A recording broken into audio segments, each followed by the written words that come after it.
Doctor साहब, आज दफ्तर ख़ारजा की तर्जुमान ने यह कहा है कि अफ़गानिस्तान में अमेरिका का छोड़ा हुआ असलहा दहशतगर्दों के हाथ लग गया है, जबकि जॉन कर्बी इस मामले की तरदीद कर रहे हैं।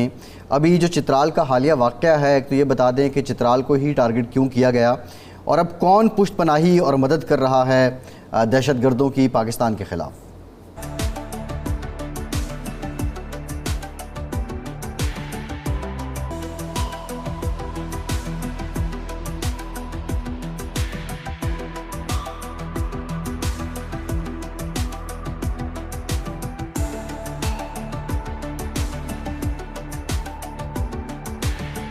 और डॉलर्स के गैर कानूनी कारोबार में मुलविस मुल्जिमान गिरफ्तार किए गए हैं। अब देखते हैं कि इस क्रैकडाउन के असरात कितने दिन और किस हद तक बरकरार रहते हैं और पाकिस्तानी मईशत में बुनियादी रिफॉर्म्स कब होते हैं, जबकि आज एटमी ताकत होने के बावजूद अगर बांग्लादेश वहाँ जा सकता है, बांग्लादेश एटमी ताकत नहीं है, बिल्कुल ऐसे बांग्लादेश जा सकता है, तो हमारे लिए कितनी शर्मिंदगी है कि यार उन्होंने हमको नहीं बुलाया। अगर इमरान खान होता है, ये G20 किया, G20, J30, J14, ये सारे इजलास इधर ही होने थे, लेकिन पाकिस्तान तो G20 का मेंबर। नमस्कार दोस्तों, जय हिंद। दोस्तों, भारत और अमेरिका के रिश्ते जितने ज़्यादा मजबूत हो रहे हैं उतनी ज़्यादा ही पाकिस्तान के लिए मुसीबत बनती चली जा रही है, क्योंकि पाकिस्तान को हमेशा से अमेरिका से बड़ी तादाद में भीख आती है, वो भी अब पाकिस्तान की धीरे धीरे बंद हो जाएगी। क्या है, पाकिस्तानियों का रिएक्शन वीडियो को स्टार्ट करते हैं, लेकिन उससे पहले यदि आपने हमारे चैनल को सब्सक्राइब नहीं किया तो सब्सक्राइब करें, वीडियो पसंद आए तो लाइक करें, कमेंट करो और शेयर करें। जय हिंद, वंदे मातरम। कोई बात ढकी छुपी नहीं है कि इस वक्त जो अफगानिस्तान में असला पीछे रह गया है वो अमेरिकन साख्त का भी है और अमेरिका का छोड़ा हुआ भी। असूल के मुताबिक तो अमेरिका के वज़ारत इत्तेफाक को ये तमाम असला वापस या तो ख़त्म कर देना चाहिए था या ये वापस अमेरिका लेके जाते हैं, लेकिन इन्होंने ना सिर्फ जो केमिकल वेपन्स ट्रीटी है उसकी खिलाफ वर्जी की है, ये तमाम ओपन पिट के अंदर इन्होंने ये जहाँ कुछ जगह पर उन्होंने जलाने की कोशिश की उनको वैसे जलाए और बाकी जो असला है ये उसी तरह छोड़ के चले गए। ये कौन से डेपोज में छोड़ के गए हैं, कहाँ रख के गए हैं, इन तमाम तर जो चीज़ें हैं वो अफगान नेशनल आर्मी जो तालिबान के आने के बाद एक तरह से आप कह सकते हैं मुंतशिर हो गई थी, उनकी रसाई तक भी मौजूद है। तो इसलिए इस वक्त जितने भी हमले हो रहे हैं वो मिलिट्री कॉन्ट्रैक्टर्स के जरिए हो रहे हैं, वो दहशतगर्दों के जरिए हो रहे हैं और इस पर भी कोई बात छुपी हुई नहीं है कि कोई भी दहशतगर्दी का वाक़या बगैर पैसों के नहीं होता। ये तमाम जो माशी और माली इमदाद जो की जा रही है वो हिंदुस्तान पाकिस्तान के खिलाफ काम कर रहा है। दूसरी बात ये है कि आपने कहा कि चित्राल में क्यों, देखिए जैसे कि आप जानते हैं ये जो जिस पोस्ट के ऊपर हमला किया गया अफगानिस्तान की तरफ से, ये जो एक ऐसी पोस्ट है जहां ऑर्गेनाइज्ड क्राइम और बिलखसूस पाकिस्तान के अंदर आईसिस यानी कि दाइश के जो है ख़तरात को इजाफा करने के लिए वो तमाम इलाकों के ऊपर टारगेट करने की कोशिश कर रहे हैं, जो पाक चीन राहदारी या माशी राहदारी है उसको भी जो है निशाने में बना सके। इसी तरह जो दूसरी पोस्ट है जो जहाँ इन्होंने अटैक किया है वो खुनर है और वहाँ भी जो चीज़ एक तरह से आप कह सकते हैं कि जो अहम है, जहाँ जिन पोस्ट पे जो इलाके जो पाकिस्तान में टारगेट किए हैं वहाँ भी ऑर्गेनाइज क्राइम की जो है एक बहुत बड़ी जो रास्ता है वो अफगानिस्तान से पाकिस्तान से जो ना सिर्फ ड्रग्स के लिए ना सिर्फ मंशियात के लिए लेकिन इसके साथ साथ तमाम जो गैर कानूनी असला है वो वहाँ से उसकी आमदोरफ्त जो है उसके अंदर बड़ी वाज़ेह तौर पर देखने में नजर आता है। अच्छा मारिया साहब, कल ही अफ़गानिस्तान ने इसकी तरदीद की कि हमारी सरजमीन इस्तेमाल नहीं हो रही। एक तो ये तरदीद सिर्फ ऐसे ही है, शलजमू से मिट्टी झाड़ने के लिए है या इसमें कोई डेप्थ है। दूसरा जो अमेरिका कह रहा है, अमेरिका ये कहता है कि जी हमने असला ज़ाय कर दिया था, चंद तैयारे रह गए थे जो काबिल इस्तेमाल नहीं थे, कुछ असला ऐसा था रह गया होगा। अफ़गान नेशनल आर्मी को भी हम ऐसा असला नहीं दे कर आए थे जो इन वारदातों में इस्तेमाल हो रहा हो। तो ये कहाँ तक सदाकत है? देखिए पहली बात तो ये है, अगर कोई भी आप मैप उठा लें दुनिया का तो उसमें आप ये देख सकते हैं कि ये जो पोस्ट है पाकिस्तान की अफगानिस्तान के साथ, ये अफगानिस्तान के साथ मुंसलिक है। तो ये मुमकिन ही नहीं है कि यहाँ एक तीसरा हवाई हमला हो जो इन पोस्ट के ऊपर और ख़ासतौर पर ऐसे इलाकों पे हो कि जहाँ ऑर्गेनाइज क्राइम का ताने बाने हैं, जहाँ ये तमाम चीज़ें हैं। तो ये तो एक बहुत अजीब सी बात है जो अफगान हुकूमत कह रही है कि जी अफगानिस्तान से हमला नहीं हुआ। अगर अफगानिस्तान से हमला नहीं हुआ तो उनका कहने का मतलब ये है कि वो अफगान से हमला हुआ है, लेकिन ज़मीनी तौर पे तो वही रास्ता है, ज़मीनी तौर पे वही सरहद है और उसी सरहद के ऊपर अटैक हुआ है। दूसरी बात यह है कि रही बात अमेरिका की कि जी अमेरिका ने कहा कि हमने वो असला नहीं छोड़ा, तो उनको अपनी जो उनकी कमेटी है डिफेंस कमेटी, उसको ये बात बावर करानी चाहिए कि हर असला जो है जो अमेरिका का जो नेटो सप्लाई रूट्स में गुम गया, जो अमेरिका पीछे छोड़ के गया, क्या अमेरिका ने अभी तक वो तमाम जो असला जो उन्होंने डिस्ट्रॉय किया उसको पब्लिश किया है?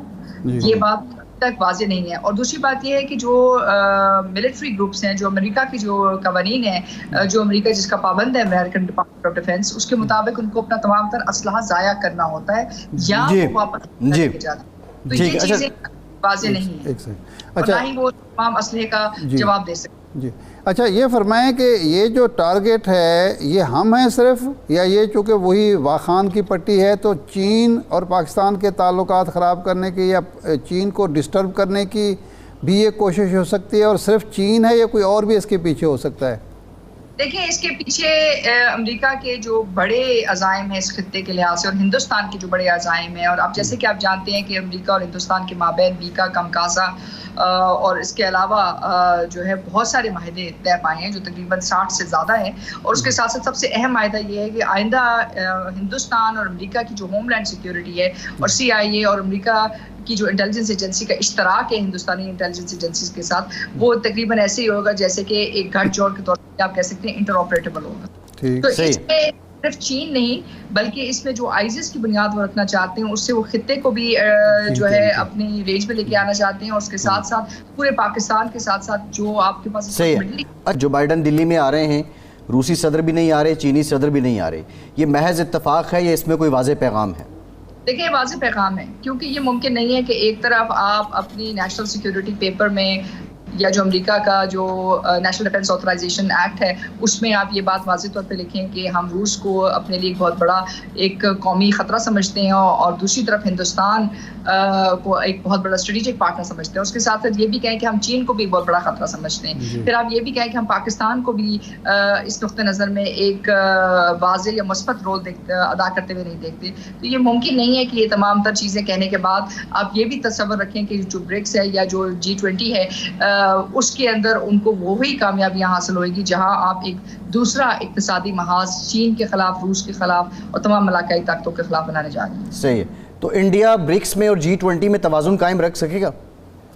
मेरे नहीं ख्याल से ये मुमकिन होगा, क्योंकि जाहिर है ब्रिक्स के अंदर उनको इस बात का फैसला करना पड़ेगा कि इक्तिसादी तौर पे वो कहाँ जाना चाहते हैं, उनका इक्तिसादी मुस्तकबिल क्या है। अभी तक तो जो चीज़ सामने देखने में नजर आई है कि जो इक्तिसादी राहदारी हिंदुस्तान ने अमेरिका को, जापान को और क्वाड के मेंबर्स को दी है, उसके बदले में हिंदुस्तान को जो है बैन अक़वामी सतह के ऊपर बहुत नुमाया जो है एक रोल भी दिया जा रहा है। उसके साथ साथ आने वाले वक्त में वो हिंदुस्तान के एक बहुत बड़ी मैरीटाइम प्रेजेंस देखना चाहते हैं। अब ऐसी सूरत हाल में जहाँ वो चीन के मुकाबल हिंदुस्तान को खड़ा कर रहे हैं, ये कैसे मुमकिन हो सकता है कि वो चीन के इक्तिसादी पार्टनर उस लिहाज से बने? हाँ, ये बात दुरुस्त है कि चीन और अमेरिका और हिंदुस्तान एक दूसरे के इक्तिसादी पार्टनर्स हैं, क्योंकि इस वक्त दुनिया में एक और डॉक्टर साहब एक और बड़ा इंपॉर्टेंट पहलू है। जान करबी ने यह भी कहा कि अमेरिका की कश्मीर पॉलिसी नहीं बदली और जो बाइडन कश्मीर के मामले पर भारतीय रहनुमाओं से बात करेंगे। ये बयान ऐसे वक्त में सामने आ रहा है, इस पर कितना यकीन करना चाहिए पाकिस्तान को और कश्मीरियों को? इस पे कोई यकीन नहीं करना चाहिए। देखिए, इस यकीन का क्या मतलब, जब 5 अगस्त 2019 को हमने एक पूरी तहरीक चलाई जिसमें हमने मसला कश्मीर को वापस दुनिया के सामने उजागर किया, उसी नुक्ते नज़र से जिस नुक्ते नज़र से 1947 में ये वादा किया गया था पाकिस्तान के साथ और बरसगीर के मुसलमानों के साथ की जो तकसीम हिंद है जो नामुकम्मल है उसको मुकम्मल किया जाएगा और कश्मीरियों को उनका हक़ खुद इरादियत दिया जाएगा। और उसके तहत आर्टिकल 1 के तहत तमाम यूनाइटेड नेशंस की जो मुल्क हैं वो इस बात के पाबंद हैं सियासी अस्करी तौर के ऊपर कश्मीर की मदद करें। उन्होंने 5 अगस्त 2019 को तो कोई इंटर बैंक में भी नीचे आ गया, ओपन में भी नीचे आ गया। लेकिन आपको नहीं लगता कि ये जो जिम्मेदारियां हैं, ये जो काम है, ये गवर्नमेंट के या पॉलिटिशियंस के करने वाले हैं, एस्टैब्लिशमेंट के करने वाले नहीं? गवर्नमेंट को जब से पाकिस्तान बना है काम किसने करने दिया है? ये भी बात है। देखें, स्टार्टिंग से ही जैसे ही पाकिस्तान वजूद में आया उसके बाद से ही एस्टैब्लिशमेंट ने कंट्रोल किया हमेशा। इस मुल्क को कंट्रोल करने वाली एस्टैब्लिशमेंट है। ठीक है, आगे क्या समझते हैं? हमें अपने रिलेशन बेहतर करने चाहिए, खासतौर पे नेबर्स के साथ। देखें, बांग्लादेश भी G20 का मेंबर नहीं है, मतलब पावरफुल जो कंट्रीज़ हैं 20 उनका मेंबर नहीं है, लेकिन फिर भी उन्होंने इनवाइट किया बांग्लादेश की जो प्राइम मिनिस्टर हैं उन्हें। क्या अगर हमारे रिलेशन बेहतर होते हमें भी इनवाइट किया जाता और हम जो उनसे बायलैटरल डिस्कशंस करते, मुलाकात करते मुख्तलिफ कंट्रीज़ के साथ? हमें पहले जो मेरा पॉइंट ऑफ व्यू है कि हमें ये इससे निकलना चाहिए, जो अमेरिका का जो सर्कल है, ठीक है, हमें जाना चाहिए मुस्लिम मालिक के सर्कल में, ठीक है, चाइना के सर्कल में, ताकि हमारे हालात बेहतर हों। नहीं ये तो दोस्तों एक तरफ तो पाकिस्तान के लिए तालिबान लगातार ठुकाई कर रहा है, तो पाकिस्तानी हमेशा से अमेरिका पर यह आरोप लगाते हैं कि अमेरिका ने अपनी जितनी बड़ी तादाद में हथियार अफगानिस्तान में छोड़े हैं उन्हें तालिबान पाकिस्तान के खिलाफ यूज कर रहा है और पाकिस्तानी फौज पर लगातार हमले बढ़ाता चला जा रहा है। दूसरी तरफ भारत और अमेरिका के रिश्ते लगातार मजबूत होते चले जा रहे हैं। भारत के प्राइम मिनिस्टर और अमेरिका के राष्ट्रपति जो बाइडेन के बीच काफ़ी ज़्यादा गहरी दोस्ती है, जिसे देख करके पूरी दुनिया हैरान हो चुकी है, क्योंकि बाइडेन हमेशा से भारत के प्रधानमंत्री मोदी जी की तारीफ करते हुए नजर आते हैं। पाकिस्तान हमेशा से आरोप लगाता है कि अमेरिका पाकिस्तान को अनदेखा कर रहा है, क्योंकि जिससे पहले अमेरिका ने जिस तरह से पाकिस्तान को